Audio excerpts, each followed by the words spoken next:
Assalamualaikum Bre, selamat datang kembali di Guru Gembel Channel. Seberapa berbahayakah Bill Gates untuk kemanusiaan dan dunia?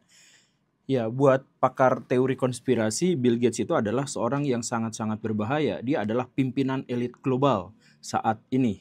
Dan karena itu, maka beliau punya agenda, yaitu untuk mendepopulasi manusia, menyedikitkan umat manusia di seluruh dunia, dan mengontrol pikiran mereka. Salah satu yang kemudian menjadi sering dikaitkan itu adalah ketika beliau pamer dan kemudian mempromosikan kemana-mana penggunaan vaksin buatan dianya sendiri. Ada kecurigaan bahwa vaksin itu telah disisipi oleh chip agar manusia bisa dihilangkan nyawanya kapanpun dan atau agar mereka bisa dikontrol pikirannya.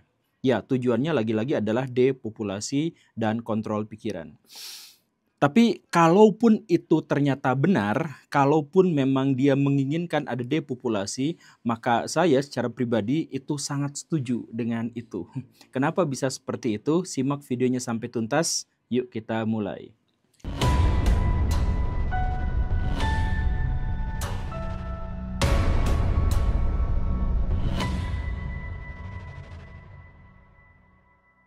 Baraya, ini adalah layar yang seharusnya Baraya simak baik-baik dari tadi dan sampai akhir nanti. Baraya silahkan hitung berapa banyak pertambahan populasi manusia, berapa banyak yang meninggal, berapa banyak yang terlahir. Karena ini adalah update populasi manusia per detik di seluruh dunia, di setiap daerah. Jumlahnya kalau misalkan Baraya amati dengan baik, itu per menitnya antara 200 sampai 250 orang terlahir ke dunia.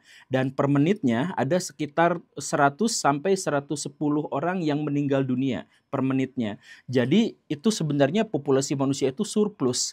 Kalau memang sampai 1 tahun hitungannya, itu kisaran sekitar 90 sampai 100 juta manusia bertambah. Bayangkan Baraya, dalam waktu 1 tahun ada satu Thailand nambah di bumi. Tetapi hanya populasinya saja. Dan ini dampaknya apa? Ya dampaknya sangat luar biasa buruk karena semakin banyak manusia, semakin banyak kebutuhan yang mereka inginkan, dan semakin sedikit daya dukung bumi terhadap keinginan manusia untuk memenuhi kebutuhannya. Coba kita lihat sekarang. Sekarang itu ada 8,2 miliar manusia. Saya ingat betul di tahun 2011 bulan Oktober itu ada 7 miliar manusia. Artinya hanya dalam waktu 14 tahun saja kita bertambah 1,2 miliar manusia. Maka bayangkan berapa banyak manusia yang akan ada di kemudian hari.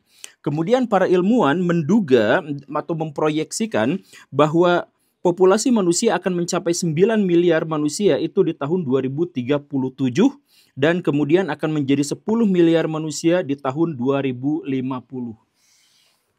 Luar biasa. Nah, artinya apa? Artinya ini sebenarnya sebuah ancaman yang sangat besar mengingat daya tampung maksimal yang bisa ditahan oleh bumi untuk setiap populasi manusia itu hanya 10 miliar manusia, 10 miliar jiwa. Karena apa? Karena kita melihat ketersediaan lahan, lahan yang dimaksud lahan pertanian, lahan pemukiman, lahan pertambangan, infrastruktur, manufaktur, dan sebagainya. Bumi itu terbatas bagaimanapun. Kemudian kita juga melihat adanya air. Bukan air secara keseluruhan, tapi air layak konsumsi, air layak minum. Begitupun dengan makanan. Coba kalau misalkan kita hitung sekenyot demi sekenyot. Manusia itu per harinya itu membutuhkan karbohidrat sekitar 350 gram. Kemudian sayuran sekitar 400 gram. Kemudian daging itu 200 gram. Itu per hari. Maksudnya apa? Mereka harus menghabisi sumber daya alam dalam skala yang besar bahkan ketika mereka berupa individu, satu manusia. Sering saya paparkan, seandainya saya tadi pagi makan bubur ayam, maka bubur ayam itu saya membutuhkan sawah untuk nanam padinya, kemudian perkebunan saledri, kemudian ada tepungnya di situ buat cakwehnya, kemudian saya juga membutuhkan peternakan ayam, dan saya juga membutuhkan kedelai dan gula dan lain sebagainya. Banyak sekali. Hanya untuk satu kali sarapan untuk satu orang. Itulah kebutuhan yang dibutuhkan oleh manusia di dunia pangan saja. Nah, kalau begitu, maka satu manusia membutuhkan banyak sumber daya, maka bayangkan kalau ada 8 miliar manusia di muka bumi ini dan terus bertambah. Ini akan menggerus kekuatan lingkungan hidup untuk bisa bertahan. Atau misalkan kita lihat aja cadangan air. Air itu yang dikonsumsi oleh manusia perharinya itu bukan hanya buat minum yang katanya 2 liter itu, bukan. Tapi buat minum, buat mandi, buat buat nyuci motor, buat menghidupkan industri-industri mereka dan lain sebagainya. Bahkan untuk ngupload video semacam ini pun dibutuhkan air dalam jumlah yang cukup besar. Nah, itu diperkirakan per hari per orang itu manusia itu membutuhkan sekitar 75 liter air rata-rata ya per hari per orang. Nah, sekarang Baraya perhitungkan air yang layak untuk kita konsumsi itu berapa banyak, kan sebenarnya tidak terlalu banyak kalau misalkan kita melihat. Apalagi kita mengetahui bahwa semakin banyak air-air yang tidak layak untuk dikonsumsi. Begitu kan? Dulu nenek moyang kita minum air tuh dari sungai langsung diminum dan baik-baik saja. Sekarang siapa berani yang melakukan hal yang semacam itu kan? Itu begitu. Kemudian kita juga melihat bagaimana keterbatasan lahan. Sampai sejauh ini manusia itu telah menghabisi setengah dari seluruh daratan di bumi untuk kehidupannya. Bukan hanya untuk pemukiman, kalau pemukiman mungkin relatif sedikit, tapi pemukiman itu membutuhkan industri, pabrik-pabrik, pelabuhan, bandara, sarana transportasi, ditambah lagi lahan pertanian dan peternakan. Itu setengah bumi itu sudah terisi penuh sama manusia dalam keinginannya untuk bertahan hidup. Coba misalkan Baraya pikirkan ya, Baraya melihat ada sawah yang menghampar luas, lihat ada peternakan yang menghijau dengan padang rumputnya dan lain sebagainya. Baraya pikir itu ekosistem yang baik. Itu tidak baik, Baraya. Baraya lihat sawah itu tidak baik. Karena apa? Karena pertama, itu sebenarnya adalah ekosistem yang diubah oleh manusia.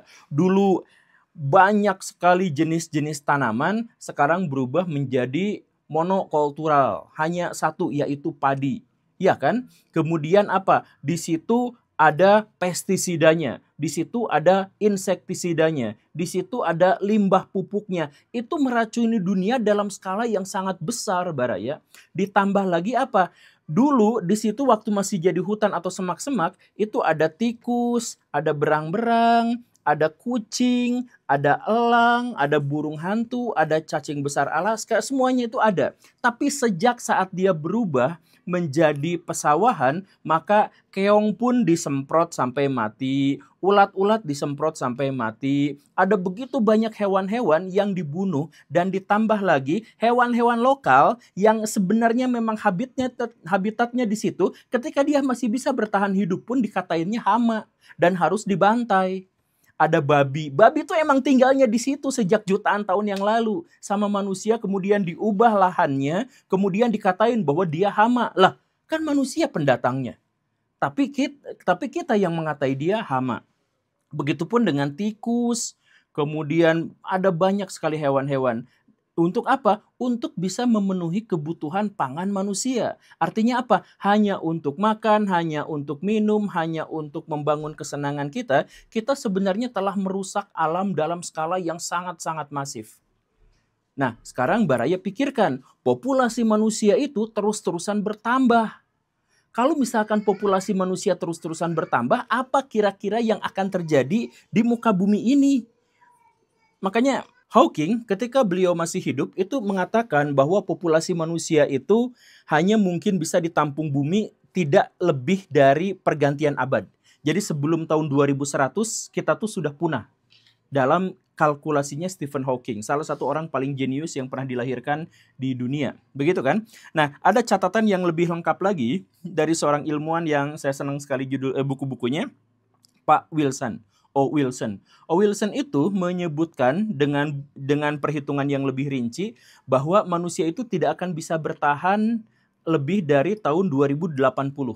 Kenapa seperti itu? Dia bilang seandainya, ini dia bilang ya, seandainya manusia di tahun 2080 itu memutuskan kompakan semuanya vegetarian. kekompakan dan menyedikitkan makanan mereka untuk menjadi makanan sehat misalkan begitu ya, maka batas maksimal yang bisa ditampung bumi itu hanya sekitar 10 miliar manusia. Yang tadi ada pernyataan itu detailnya seperti itu. 10 miliar manusia. Itu pun kalau manusia memutuskan untuk semuanya kompak vegetarian. Yang akhirnya apa? Komoditas untuk makan mereka bisa dikurangi. Begitu. Makanya kalau kata Pak Stephen Hawking sebelum tahun 2100 manusia punah, kalau misalkan kata Pak O. Wilson itu batas maksimalnya adalah tahun 2080. Tetapi ada prediksi yang lebih pesimistik lagi, yaitu apa? Ya memang kalau hitungannya adalah menghabiskan sumber daya alam, maka kita masih bisa bertahan sampai tahun 2080. Tapi masalahnya adalah proses penghabisan sumber daya alam itu berdampak pada kerusakan iklim yang fatal. Kerusakan iklim itu kan penyebabnya cuma satu, overpopulasi. Manusia terlalu banyak, itu kan. Coba kalau misalkan manusia sedikit, manusia naik mobil, manusia naik motor yang katanya membakar bahan bakar dan lain sebagainya, itu juga sebenarnya tidak terlalu jadi masalah kalau jumlah manusia sedikit. Masalahnya kita sekarang 8 miliar, OTW 9 miliar. Akibatnya apa? Coba ada berapa juta mobil diesel, berapa juta mobil bensin yang setiap hari meracuni lingkungan.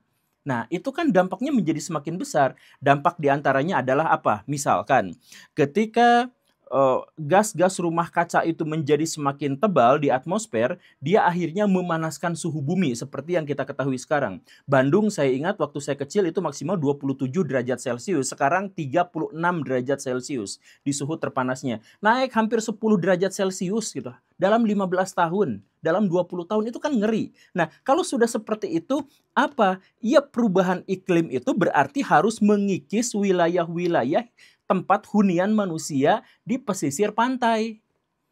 Kan permukaan laut naik, artinya pesisirnya semakin lama semakin habis. Maju terus gitu kan. Nah, ini mengikis pemukiman manusia. Manusia menjadi semakin sedikit lahannya. Contohnya Baraya bisa cek di Jakarta, itu naiknya sudah luar biasa gitu. Nah, sekarang coba hitung, ketika populasi manusia bertambah banyak, tempat hidup manusia bertambah sedikit karena apa? Karena pemanasan global, karena permukaan laut naik terus. Nah, ini kan ini di luar hitungan O. Wilson. Hitungan O. Wilson itu 100% adalah ketersediaan sumber daya alam. Tapi kan dia belum menghitung yang bagian ininya secara lebih definitif dan jelas gitu. Secara lebih terukur gitu kan. Atau misalkan kita hitung bagaimana dengan ketersediaan pangan. Ketersediaan pangan dia menghitung ya berdasarkan kalkulasinya sekian miliar hektar untuk pertanian, peternakan dan sebagainya. Tapi ketika iklim global itu berubah, maka panen manusia juga berubah, yaitu apa? Berkurang terus-terusan. Ini datanya, jagung. Itu setiap kenaikan 1 derajat, itu jagung itu turun 8% panennya. Kemudian gandum itu antara 5-15%. Kemudian padi itu antara 5-10%. Kemudian kedelai itu bisa turun sampai 12% turunnya itu. Sekarang hitung lagi, populasi manusia semakin lama semakin banyak, lahan kebutuhan mereka untuk bertahan hidup semakin sedikit, dan jumlah pangan mereka juga turun drastis gara-gara iklim sudah benar-benar terganggu.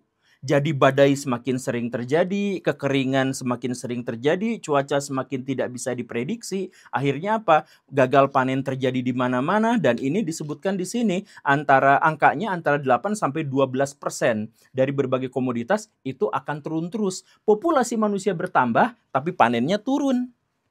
Coba Baraya pikirkan, kalau misalkan sudah seperti ini bagaimana? Ditambah lagi ada masalah. Diketahui bersama bahwa yang namanya manusia itu serakah. Jadi, ketika sumber daya semakin sedikit, motif mereka untuk berperang semakin besar. Populasi mereka semakin membeludak, mereka semakin menginginkan lahan wilayah yang jauh lebih besar lagi. Makanya semakin ke sini perang itu semakin sering terjadi. Karena apa? Rebutan sumber daya, rebutan lahan. Coba Baraya pikir, India Pakistan kemarin berantem gara-gara apa? Ya diantaranya adalah rebutan wilayah Kashmir itu. Kenapa mereka harus rebutan wilayah? Ya rebutan sumber daya alam apalagi gitu.